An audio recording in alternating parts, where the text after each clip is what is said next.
Adesso stiamo aspettando il poeta, ecco, che è appena arrivato, Víctor Rodríguez Núñez. Perfetto orario, Víctor. Víctor Rodríguez Núñez è nato a La Habana, Cuba, nel 1955, è poeta, giornalista, critico letterario, traduttore e studioso. Ha pubblicato una trentina di libri di poesie in tutta l'America Latina e l'Europa e il suo lavoro è stato a lungo il destinatario di importanti riconoscimenti in tutto il mondo di lingua spagnola. Recentemente ha ricevuto l'ambito premio di poesia Lowe in Spagna, che è uno dei più importanti appunto della poesia in lingua spagnola. Ha curato 3 antologie che definiscono la sua generazione poetica, così come un'altra sulla poesia cubana del XX secolo, la poesia del siglo XX in Cuba, del 2011. È autore di varie edizioni critiche, presentazioni e saggi su poeti americani spagnoli. È considerato uno degli scrittori contemporanei più importanti di Cuba, che divide il suo tempo tra Gambier, in Ohio, dove è professore di spagnolo al Kenyon College, e La Habana. Buenas tardes. Es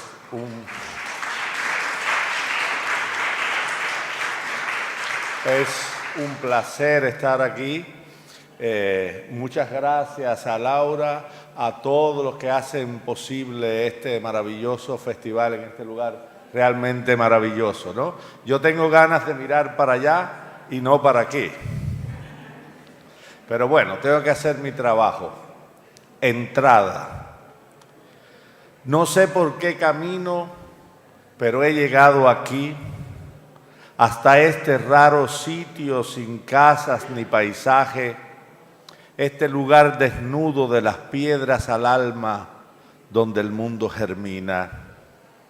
Quizás también tú llegas siguiendo ese camino en esta vida harta de aciertos y certezas. Solo el error nos une.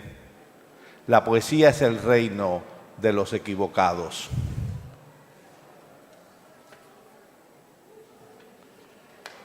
Prólogo.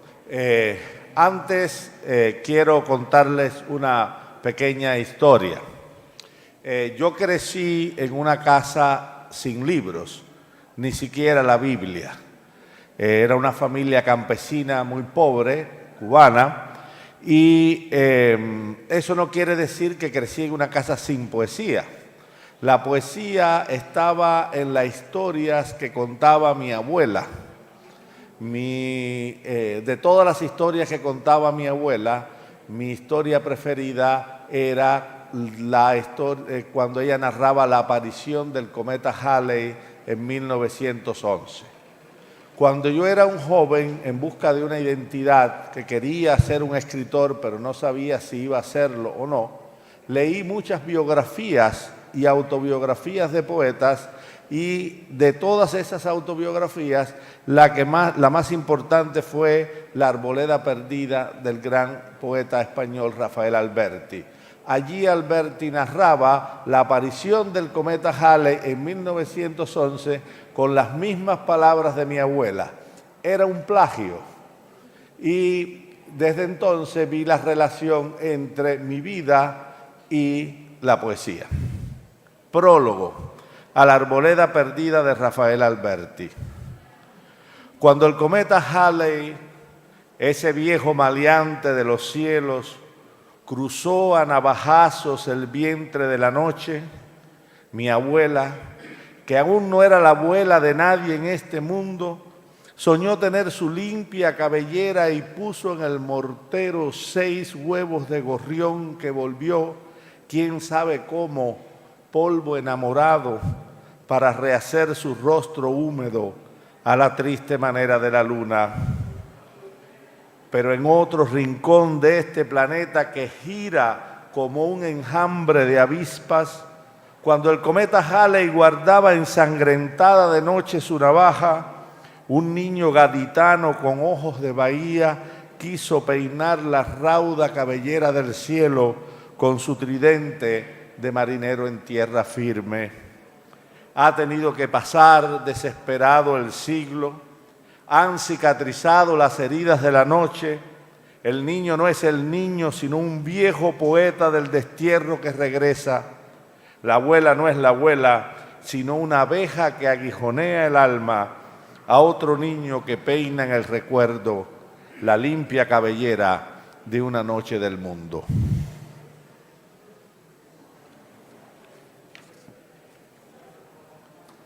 Ingeniería naval. Cuando era niño pintaba barcos, quería ser ingeniero naval. Uno empieza pintando barcos y termina escribiendo poemas. Ingeniería naval. La estrella del timón recién cortada del jardín de la noche. Ese casco con algo de violín que ha perdido las cuerdas. El mástil que florece relámpagos entre nubes naranjas. Todo cruje en el barco que ha pintado mi hijo. Para mi padre, el capitán, escribo barcos. ¿Será mi padre ese sueño que tuve cuando dormí en Cayama con la pequeña almohada de mi madre? Ellos son de papel, pero solo naufragan cuando no arde la tinta. Barcos que vienen del fondo del océano, barcos que van a los puertos del cielo, barcos sin rumbo fijo, de la nada a la nada.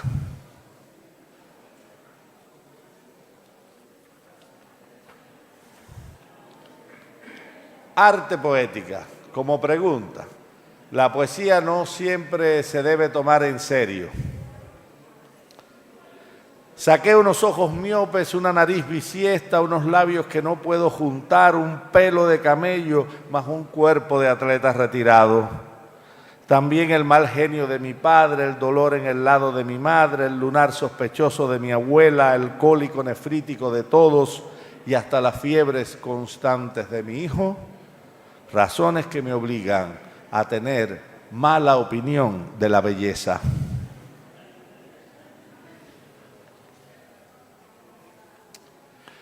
Yo crecí en Cuba y cuando era un joven poeta, muchas personas, especialmente las autoridades culturales, nos decían cómo debíamos escribir. Y este poema es un falso poema de amor porque realmente es otra arte poética. Es una respuesta un poco oblicua a esos que querían que escribiera de alguna forma, ¿no? Lógica.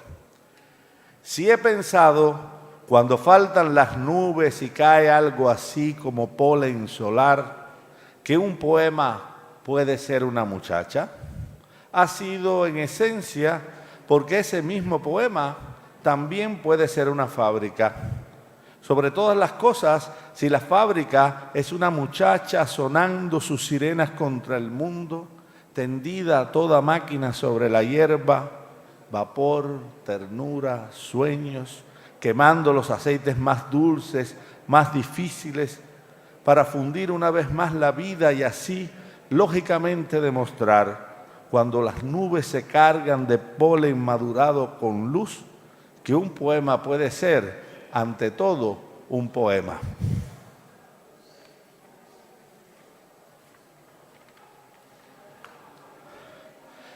Cuando era estudiante de la Universidad de La Habana y hacía una licenciatura en sociología, tomaba muchas clases de filosofía porque me gustaba mucho el aula de filosofía, me gustaba mucho, no entendía nada de lo que decía el profesor y era un lugar muy bueno para escribir. Y ahí escribí en una clase este poema, Hipótesis.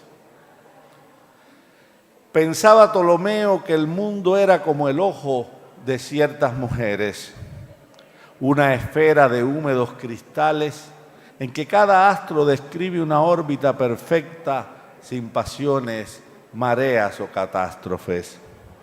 Luego vino Copérnico, sabio que cambió senos por palomas, cosenos por espantos, y la pupila del sol fue el centro del universo, mientras Giordano Bruno crepitaba para felicidad de curas y maridos.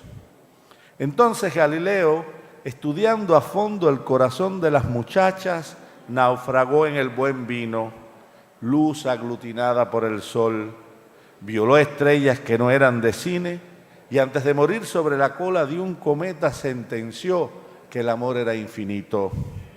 Kant, por su parte, no supo nada de mujeres, preso en la mariposa de los cálculos, en polen metafísico, y a Hegel, tan abstracto, le resultó el asunto demasiado absoluto. Por mi parte, propongo al siglo XX una hipótesis simple que los críticos llamarán romántica. Oh muchacha que lees este poema, el mundo gira alrededor de ti.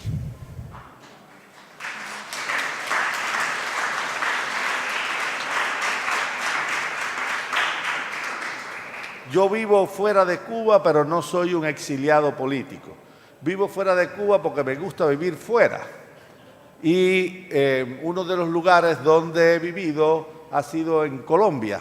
Y este poema lo escribí después de una experiencia que tuve.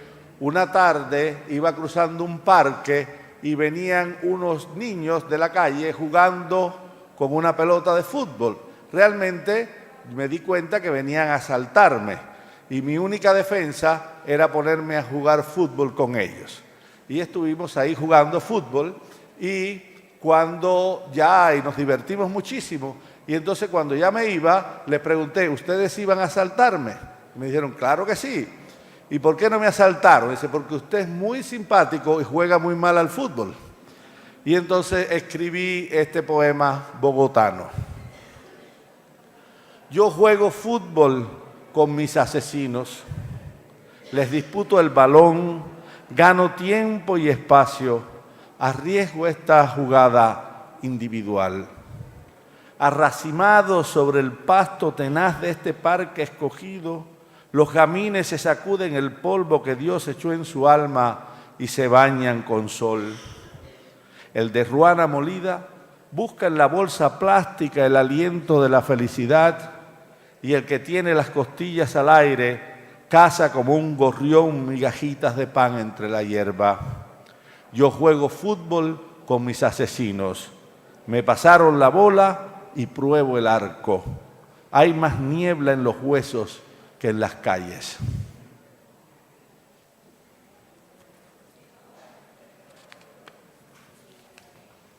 Esto de viajar mucho, como hizo Marco Polo, en su época tiene un lado negativo, y es que crea en uno una sensación muy rara que, bueno, yo he tratado de representar en este poema. Drama de Marco Polo. Algo he visto del mundo, las tormentas de polvo de Managua, la nieve ya desnuda en los pinares del camino a Smolian y cómo discuten las banderas en la torre de la Universidad de Puerto Rico. Algo he visto del mundo, las piedras encantadas de Palenque, la bahía de miel que olvidó el verano en Ponta Delgada y aquella plaza roja pintado por Kandinsky. Algo he visto del mundo y eso ahonda mi pena. Nada me pertenece.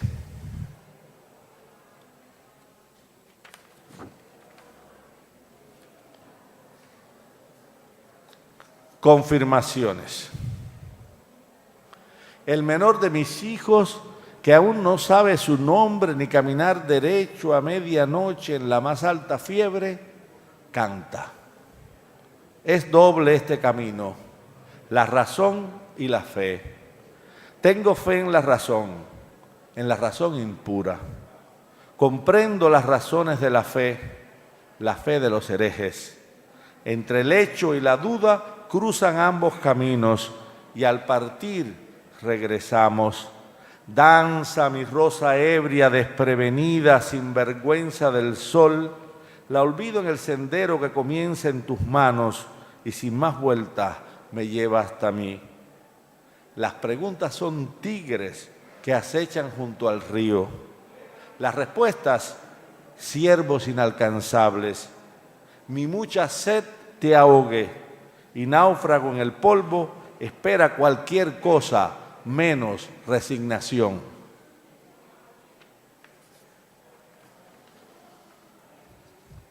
El último poema. Primero que nada, quiero agradecer a Emilio Coco, el gran traductor de la poesía de lengua española al italiano, por estas maravillosas traducciones. Seguramente los poemas en italiano son mejores que en español. El poema que voy a leer ahora está relacionado con mis relaciones con mi hijo mayor. Mi hijo mayor es físico, es un científico, y durante muchos años no nos llevábamos bien. Ahora nos llevamos bien, ¿no? Pero yo trataba de buscar una manera de acercarme a él y empecé a estudiar física y estudié todo lo que pude sobre el neutrino.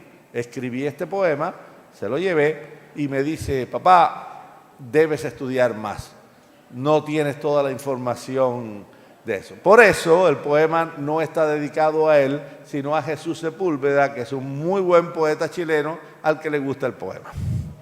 Elogio del neutrino. Te celebro porque en el mundo nadie es más pequeño que tú y sin embargo atraviesas galaxias, nebulosas, estrellas sin reaccionar con nadie. Porque aún siendo luz, puedes moverte muchísimo más lento que la luz o descansar inmóvil corrigiendo la teoría de un universo caliente. Porque gracias a ti el pasado fue solo plasma recalentado y no cenizas. La densidad del plasma era de billones de toneladas por centímetro cúbico. Porque nadie sabía hasta ahora que eras el 97% de todo, quedando solo un 3 a repartir entre hijos de puta y demases. Porque gracias a ti nadie se aleja ya de nadie y todo tiende a unirse, y no importa que sea en una llama dura, en un punto radiante. Te celebro porque eres la esencia del espasmo, materia de ternura, o ese poco de nada con que mi tía dora sus natillas. Gracias a Dios no es infinito el mundo, como el verso está hecho de sílabas que es posible contar. El mundo cabe en un alejandrino. Muchas gracias.